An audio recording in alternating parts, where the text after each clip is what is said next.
Assalamualaikum warahmatullahi wabarakatuh. Innal hamdalillah nahmaduhu wa nasta'inuhu wa nastaghfiruh wa na'udzu billahi min shururi anfusina wa min sayyiati a'malina. May yahdihillahu fahuwal muhtadi wa may yudlil falan tajida lahu waliyyan mursyida. Asyhadu an la ilaha illallah wahdahu la syarika lah wa nashhadu anna Muhammadan abduhu wa rasuluhu. Allahumma shalli ala sayyidina Muhammad wa ala ali sayyidina Muhammad. Kaum muslimin, kaum muslimat, sidang jemaah salat zuhur Masjid Nurul Iman yang dirahmati oleh Allah Subhanahu wa taala. Allah Subhanahu wa taala berfirman dalam surah Quraisy, A'udzu billahi samiil alim minasyaitonir rajim. Bismillahirrahmanirrahim. Li'ila fi Quraisy ilafihim rihlatash shita'i was-sayf falya'budu rabb hadzal bait alladzi at'amahum min ju' wa amanahum min khauf. Shadaqallahul azim. Sungguh luar biasa orang-orang Quraisy, yang mana orang-orang Quraisy ini apabila datang musim panas mereka melaksanakan perjalanan dagang, dan apabila datang musim dingin mereka juga melaksanakan perjalanan dagang. Yang mana maka sembahlah Tuhan, pemilik Ka'bah ini, pemilik rumah ini, yang mana Dia telah memberikan kalian makan di saat kalian kelaparan, dan mana Ia juga memberikan kalian keamanan di saat kalian merasa takut. Kaum muslimin, kaum muslimat, hamba-hamba Allah yang mulia, surat Quraisy merupakan surat Makkiyah, surat yang diturunkan Allah Subhanahu wa taala pada masa periode dakwah Nabi Muhammad sallallahu alaihi wasallam di Makkah Al-Mukarramah. Surat Quraisy merupakan surat salah satu metode dari Allah Subhanahu wa taala, cara dari Allah Subhanahu wa taala untuk melobi orang-orang kafir, orang-orang Quraisy yang belum menyembah Allah Subhanahu wa taala, belum beriman kepada Nabi Muhammad sallallahu alaihi wasallam. Dengan turunnya surat Quraisy ini sanjungan dari Allah Subhanahu wa taala untuk orang-orang Quraisy, orang-orang Makkah ketika itu, yang mana dia memiliki sebuah sifat yang sangat luar biasa, yaitunya sifat keadilan bagi sosial. Surat ini pujian dari Allah kepada orang-orang Quraisy.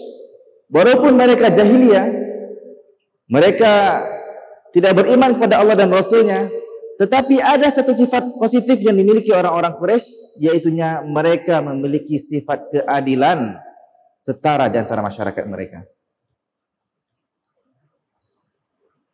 Ini sanjungan dari Allah Subhanahu wa taala.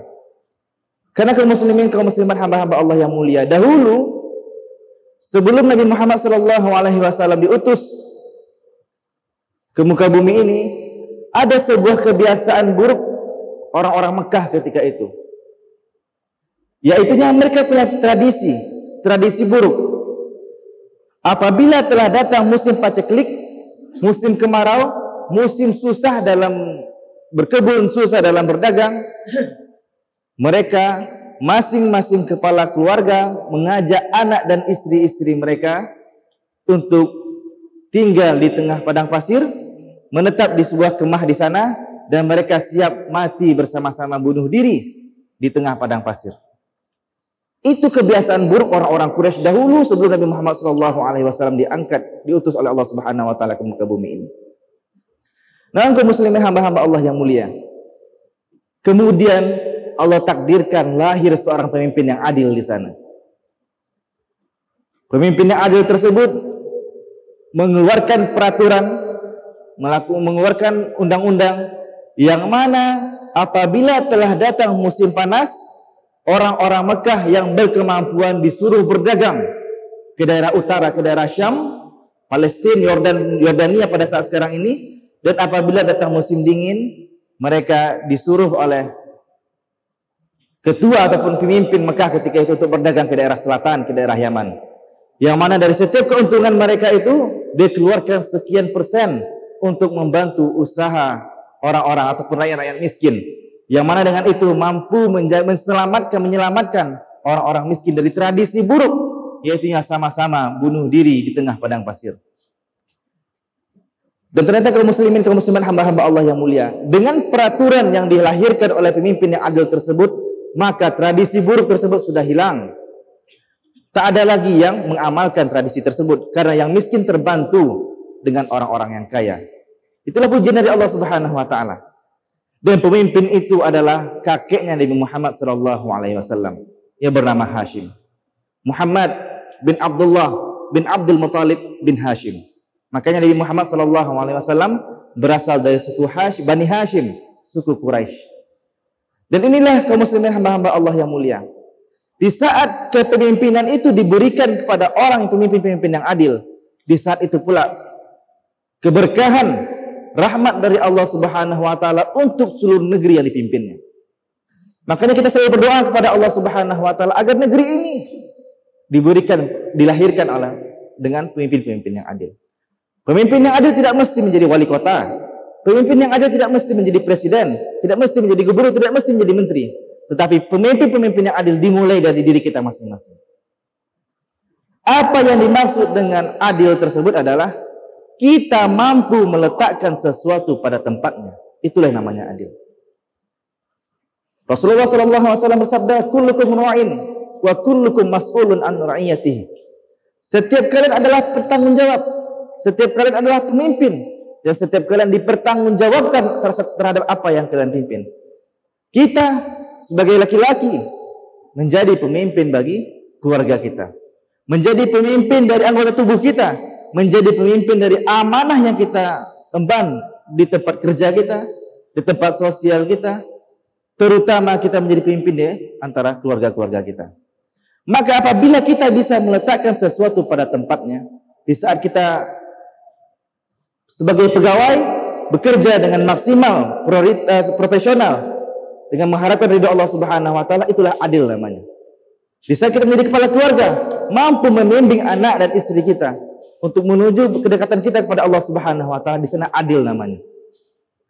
Maka keadilan itu tidak mesti kita harus menjadi pemimpin, memimpin banyak orang, memimpin organisasi, memimpin sebuah daerah, tetapi kita mulai dari diri kita masing-masing, karena dengan kepemimpinan itulah nanti bisa menghasilkan rahmat. Kita mulai rahmat Allah Subhanahu wa taala itu diberikan dari rumah kita masing-masing.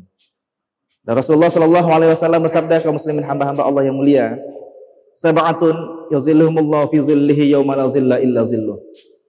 Ada 7 buah naungan yang mana naungan tersebut tidak ada naungan sedikit pun kecuali naungan Allah Subhanahu wa taala ketika di padang mahsyar.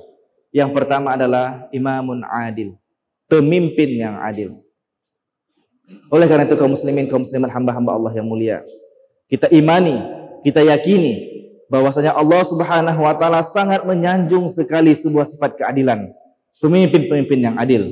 Pemimpin yang adil itu kita yakini akan melahirkan ketakwaan kepada Allah Subhanahu wa taala. Karena Allah Subhanahu wa taala berfirman, "Aidiluhu aqrabu littaqwa." Berbuatlah kalian, karena dengan keadilan itu bisa mendekatkan kita kepada takwa. Walau aman ahlul qura wattaqau la fatahna alaihim barakatin minas sama'i wal ardh. Jika seandainya sebuah penduduk negeri itu beriman dan bertakwa kepada Allah Subhanahu wa taala, maka akan Allah buka seluruh pintu rahmat dari langit dan bumi. Maka kalau kita ingin mendapatkan rahmat dari Allah Subhanahu wa taala, Allah bukakan pintu rezeki kita selebar-lebarnya. Allah bukakan pintu rahmat seluas-luasnya. Maka yang pertama caranya adalah kita berusaha untuk menjadi pemimpin yang adil. Memulai dari kita masing-masing. Kita meyakini bahwasanya apa yang diamanahkan oleh Allah Subhanahu wa taala, setiap nafas kita yang kita tarik, setiap penglihatan yang kita lihat, setiap anggota tubuh kita yang kita gerakkan, ini di bawah kepemimpinan kita dan ini nanti akan dipertanggungjawabkan oleh Allah Subhanahu wa taala ketika di padang mahsyar. Maka itu kita renungkan terus kaum muslimin, kaum muslimat, hamba-hamba Allah yang mulia. Kita dari mana, kita mau kemana, dan kita hidup untuk apa? Itu apabila itu menjadi prioritas kita dalam muhasabah kita kepada Allah Subhanahu wa taala, insyaallah kita bisa menjadi pemimpin yang adil, pemimpin dari diri kita masing-masing, keluarga kita dan masyarakat umum secara umumnya. Mungkin demikian yang dapat saya sampaikan, mengingatkan tazkirah untuk diri saya pribadi dan untuk kita bersama-sama.